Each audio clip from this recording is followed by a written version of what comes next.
la profesora asociada de la Universidad de Georgetown, Guadalupe Correa Cabrera, con quien hemos conversado en este mismo espacio informativo, así como el director del Centro de Estudios de México y Estados Unidos del Instituto Baker, Tony Payán, presentan el libro Las 5 vidas de Genaro García Luna, con material inédito recopilado en conversaciones que tuvieron estos dos autores con el protagonista, es decir, con Genaro García Luna, quien les explica interpretaciones sobre episodios clave de la historia reciente de la seguridad en México. Sí, efectivamente es una novedad editorial, Las 5 vidas de Genaro García Luna.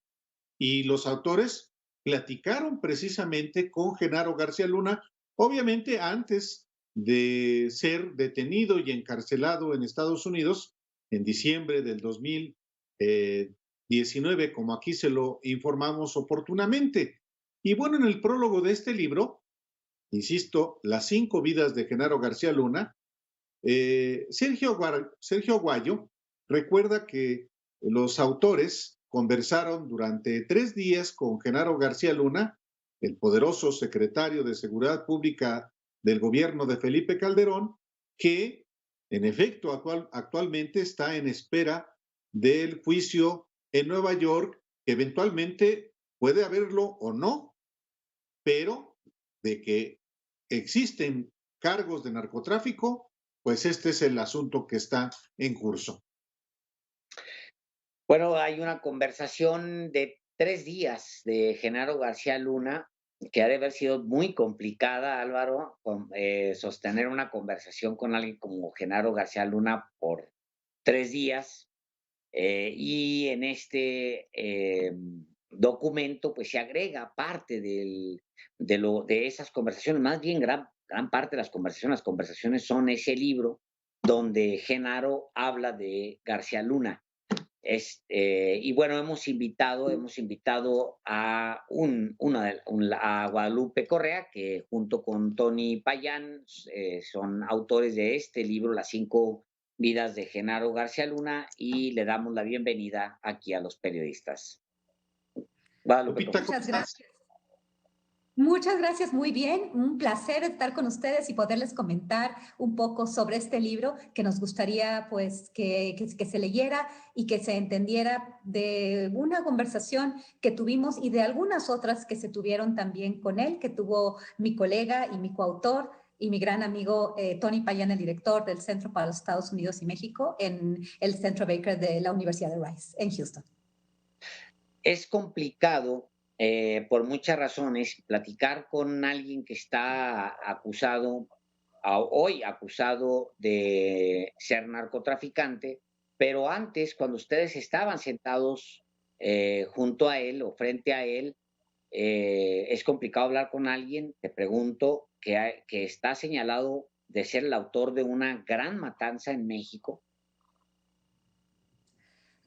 Bueno, en ese momento, y es una muy buena pregunta, porque en ese momento nosotros nos encontrábamos escribiendo otro libro, un libro que tardó varios años en escribirse, que va a salir también este mismo año. Me gustaría también conversar con ustedes, con varios personajes que fueron importantes en la administración de Felipe Calderón. Este libro se llama Una guerra improvisada y trata del periodo de Felipe Calderón y sus consecuencias. Y para este libro hablamos con los personajes que estaban más cerca de Felipe Calderón, como Genaro García Luna, como Guillermo Valdés, Eduardo Medina Mora y muchos otros personajes que fueron importantes, tanto como críticos, periodistas, diplomáticos estadounidenses, que fueron particularmente importantes en el desarrollo de la estrategia, en la implementación de la estrategia de seguridad. En este marco, pudimos conversar con Genaro García Luna porque tuve la oportunidad de encontrármelo en el Wilson Center. Genaro García Luna Luna, en esos años, después de que él deja la Secretaría de Seguridad Pública, termina el periodo de Felipe Calderón, él se va a vivir a Miami, Florida, y él abre una compañía consultora de estudios de seguridad, daba asesorías a diversas empresas, se convierte en empresario y él pasa por los Estados Unidos, hace presentaciones en México, en Estados Unidos, viaja muy constantemente. No fue difícil realmente, lo encontramos, él se encontraba dando cursos, desarrollando un índice, su índice GLAC, porque así se llamaba su compañía consultora, para medir seguridad de diferentes dimensiones, un índice multidimensional de la seguridad. Entonces, realmente él estaba muy abierto. Él era una persona que se sentía muy protegida, que hablaba con bastante seguridad, vamos, y además con bastante autoridad. Él se sentía con mucha autoridad de hablar sobre la seguridad en México y señalar lo que estaba mal en esa administración, en la administración de Enrique Peña Nieto, y decir todo lo que supuestamente había hecho bien, aunque ya sabíamos que había muchos señalamientos, tanto de corrupción como de los montajes, de conflictos de interés, que todo esto queda en el libro. O sea, realmente nosotros recuperamos algunas de estos pasajes de comunicaciones con él, de eventos importantes, pero tratamos de reconstruir, más bien de presentar estas 5 vidas, desde que él llega a la administración pública como una persona que trabaja en el CISEN, como cualquier agente de inteligencia. Sí, dime. No, antes de que entrara inclusive al gobierno, yo leí en el adelanto que publica el Diario Digital, sin embargo, una parte que a mí me llamó la atención, no solamente cuando habla de su gusto por la adrenalina, sino hay una parte que confiesa en la plática que tuvo Genaro García Luna con ustedes, y que confiesa, yo le decía a mi mamá que yo no iba a hacer 2 cosas. Yo le decía que no quería ser ni basurero ni policía. Yo quería hacer análisis estratégico y, ¿por qué no?, académico también. Decía hace un momento en el corte al Páez Varela, fue basurero y fue policía, pero esas eran las ideas que le había, eso se lo compartió a su mamá y se los cuenta a ustedes. Exactamente, es irónico lo que él platica, ¿no? Porque él se reconoce como el gran top cop, el policía, quien en realidad forma la Policía Federal y se hace cargo de la Secretaría de Seguridad Pública. Y realmente, ¿por qué Felipe Calderón? Nosotros contamos todos estos, toda la trayectoria de García Luna, pero él nunca se quería decir, realmente él hizo énfasis en esta plática de días que tuvimos con él, de que él no era policía, de que él era académico, de que él era una persona de inteligencia. Él estaba ese índice, yendo a las universidades, al Tecnológico de Monterrey. Él quería dejar atrás esa historia del policía. A él lo llevaron para que fundara la AFI en contra de su voluntad, porque también así lo dijo, en contra de su voluntad fue a la Policía Federal Preventiva y bueno, se montó ese operativo para terminar con la huelga de la UNAM y ahí empieza una carrera ascendente muy interesante, pero él siempre se consideró una persona de inteligencia, viendo la estrategia, y al final de su vida empieza a escribir libros, y tiene esta idea de que él era un académico al final. Entonces es muy, muy interesante cómo termina en prisión por vínculos con la delincuencia organizada, que él nos dice en el libro, y este libro, quiero hacer esto claro, no es una defensa de él, es simplemente lo que él decía, cómo concebía la seguridad pública en México, que bueno, nosotros podríamos ver cuál fue realmente su vida, qué es lo que va a pasar después del juicio, si es que hay juicio, y todo lo que se decía también en este tiempo, ¿no? ¿Quiénes lo protegieron? ¿Quiénes creyeron en él? Inclusive él se decía que era amigo de los estadounidenses. Él se sentía muy contento con los estadounidenses. Decía que su amigo José Rodríguez, que fue agente de la CIA durante el periodo de George W. Bush, que él tenía muy buena relación con los que fueron embajadores. Él los llamaba amigos. Él fue un gran empleado de los Estados Unidos, operó a la perfección la estrategia de cortar cabezas, la estrategia Kingpin Strategy. Él tuvo una muy buena relación con el FBI, con el jefe de la embajada del FBI, el jefe de la cabeza del FBI en la embajada de México en ese tiempo, con la CIA, con la DEA. Realmente él fue muy amigo y fue un gran empleado de los estadounidenses. Y al final, y de manera irónica, fue arrestado en Estados Unidos por cargos relacionados con la delincuencia organizada, que supuestamente él está con lo que estaba luchando. Pero fue una plática muy interesante porque nos cuenta episodios interesantes, hace referencia a sus antiguos aliados, a las personas con las que trabajó, con las que quedó bien, con las que quedó mal, gente de la sociedad civil, los que fueron sus jefes, como Jorge Tello Peón. Habló de política mexicana, habló de medios de comunicación, habló, por ejemplo, de María Elena Morera, que preside la ONG Causa en Común, muchas personas con las que estuvo muy, muy de cerca. ¿Cuál fue su relación con Felipe Calderón? ¿Cuál fue su relación con las Fuerzas Armadas, con la Marina, con el Ejército? Y nos comentó varios episodios interesantes que no nos hubiéramos imaginado, ¿no? También tuvo algunas actitudes de sorpresa, que no le gustó que le preguntáramos algunas cosas. Por ejemplo, dice de María Elena Morera. ¿Qué contó de María Elena Morera, la presidenta de esta organización Causa en Común, que fue su porrista, como porrista lo fue de Felipe Calderón?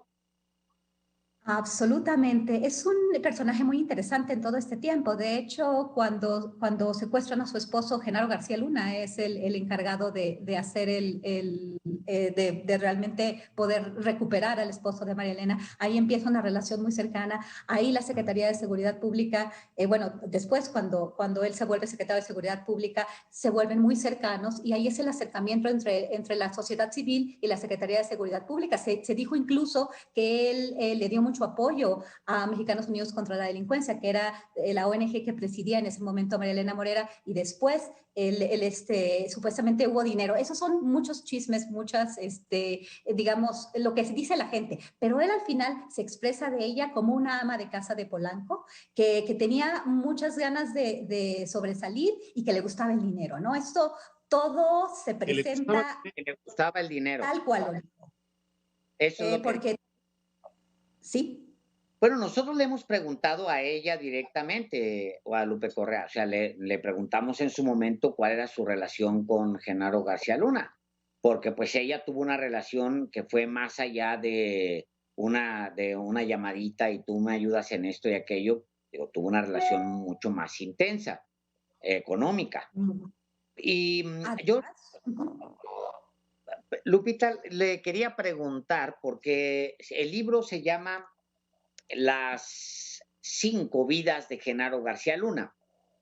Hay una sexta, supongo que agregarán en algún momento, o quedará quizá para otro libro, la sexta, que es la que viene, que es la que muy probablemente modifique todas las demás vidas de Genaro García Luna.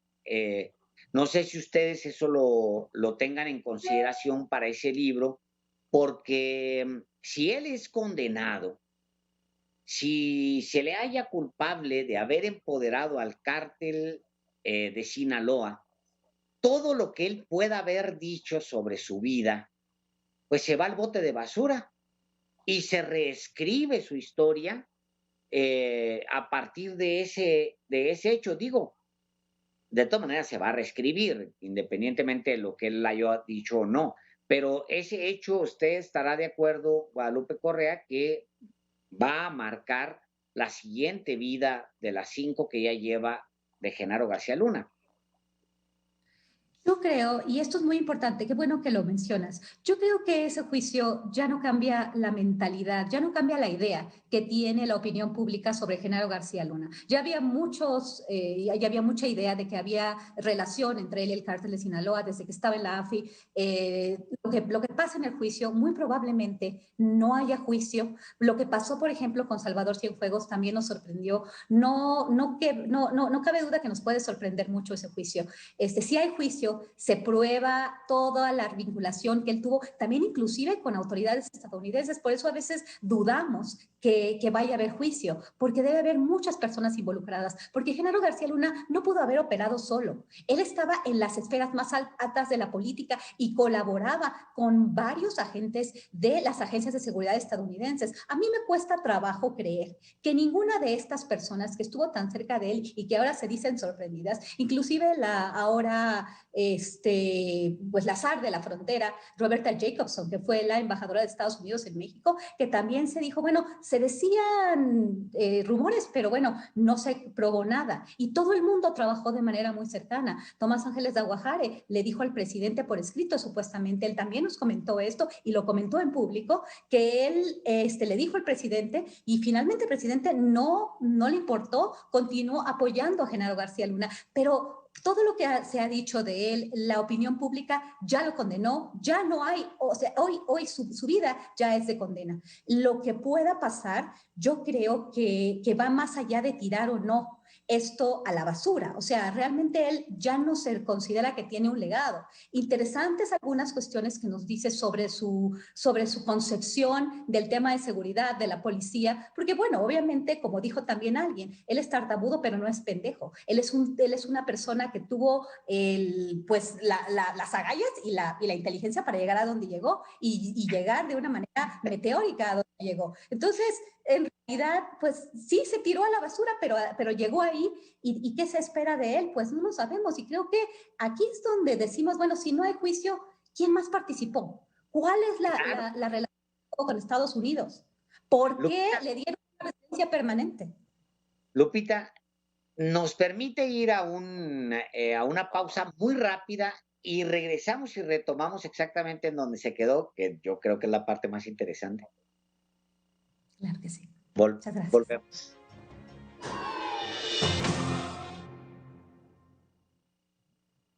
Estamos de regreso aquí en Los Periodistas y le agradecemos a Guadalupe Correa, académica, profesora asociada de la Universidad de George Mason, que se encuentre aquí con nosotros hablando sobre este libro que escribe junto con Tony Payán, que a su vez es el director del Centro de Estudios México-Estados Unidos del Instituto Baker. El libro se llama Las 5 vidas de Genaro García Luna. Álvaro Delgado. Dispara. Antes de irnos al corte, Lupita, hablabas que Genaro García Luna no pudo haber actuado solo, en particular por su vinculación con las autoridades estadounidenses. Y yo te pregunto, más allá del libro, de tu libro que está, que será presentado, por cierto, el 18 de enero, de manera virtual, lamentablemente, pero yo te quiero preguntar si en efecto están eventualmente coludidos individuos de autoridades estadounidenses con Genaro García Luna, le favorece al exsecretario de Seguridad Pública de Felipe Calderón el cambio de gobierno en Estados Unidos, en el sentido de que pueda dársele protección y que no emerjan complicidades no solamente en Estados Unidos, sino en México, de las conductas criminales que se le atribuyen a Genaro García Luna? Fantástica pregunta. Vamos a ver quién en la época de Trump fue exactamente cuando él era presidente, fue cuando fue arrestado Genaro García Luna. Y muy probablemente había un plan, digamos, de relacionar las actividades de Genaro con miembros que estaban en ese momento en el gobierno de Barack Obama. Esto es muy importante porque ahora probablemente no haya juicio, todavía haya más señales de que no va a haber juicio porque esto puede. Recordemos que lo que hizo Genaro no pudo haber sido solamente Genaro. Obviamente tenía la protección del presidente, tenía una serie de aliados dentro de la misma institución. Recordemos los nombres de Ramón Pequeño, Luis Cárdenas Palomino, Facundo Rosas, inclusive periodistas que fueron sus porristas como Joaquín López Dóriga. Y en Estados Unidos también, muchos personajes que ahora no quieren ni mencionarlo, Decían que era uno de los mejores secretarios de seguridad pública que había tenido México, personas que estaban vinculadas a think tanks estadounidenses, vinculadas a las agencias de seguridad. Entonces, ahora que hay un cambio de gobierno en los Estados Unidos, pues muy probablemente nadie va a querer que esto se sepa. Es mejor que Genaro, pues realmente ahora sí, negocie, pero que no se abra a la luz muchas cosas que puede sacar su propia defensa, que va quizás, muy probablemente, a vincular a personajes de la administración de Felipe Calderón, tanto de la administración de Barack Obama. Muchos de estos personajes vuelven a la administración ahora con Joe Biden. Entonces, es una cuestión muy importante recordar, Genaro García Luna no actuó solo, lo protegieron, avalaron sus acciones aquí en México, principalmente el presidente de la República, porque si están vinculados, uno de sus personajes más cercanos, en muchas de las entrevistas que nosotros tuvimos con personas muy cercanas a Felipe Calderón o que fueron parte de su administración, pues siempre salía el nombre de Genaro. Genaro era el hombre fuerte, Genaro era el hombre de confianza, Genaro el que tenía los presupuestos. ¿Por qué? Porque de repente todos dicen, yo no sabía. Protegía el cártel de Sinaloa y nadie sabía, no, pero sí, definitivamente hay toda una fuerza que nos está diciendo que muy probablemente nunca vamos a saber la verdad. Y cambian las situaciones, obviamente, no solamente por la política allá, por el cambio allá, sino por lo que significaría para México. Al final, pues sería ponerle en las manos al presidente Andrés Manuel López Obrador un regalito, que no estoy tan seguro que Joe Biden quieran darle un regalito, pues que es la cabeza de Genaro García Luna, como pudiera esperarse. Lupita, ¿cuándo se presenta? ¿Cómo se presenta el libro? ¿Quiénes lo presentan? ¿Por qué no nos da todos esos datos antes de irnos para estar muy atentos? Muchísimas gracias. El libro se va a presentar en el marco del Seminario Violencia y Paz del Colegio de México. Es la edición del Colegio de México, Las 5 vidas de Genaro García Luna, con prólogo de Sergio Aguayo Quesada. Sergio Aguayo va a ser el moderador del panel. Vamos a estar Tony Payán y yo el día 18 de febrero a las 12 del día, a mediodía, discutiendo esto, y los comentaristas van a ser 2 personas que conocen lo que pasó con Genaro, que es Penilei Ramírez, la periodista Penilei Ramírez, que también escribió un libro sobre Genaro de García Luna y sobre los vínculos de personas que tienen mucho dinero y quienes se beneficiaron durante ese periodo de los negocios que hacían con Genaro García Luna y la protección que le dio a esos negocios. Y también Jorge Tello Peón, que fue muy cercano, que fue jefe de Genaro García Luna y que se separaron, pero que trabajaron por mucho tiempo juntos. Entonces va a ser una discusión muy interesante y yo les agradezco muchísimo la oportunidad de poder platicar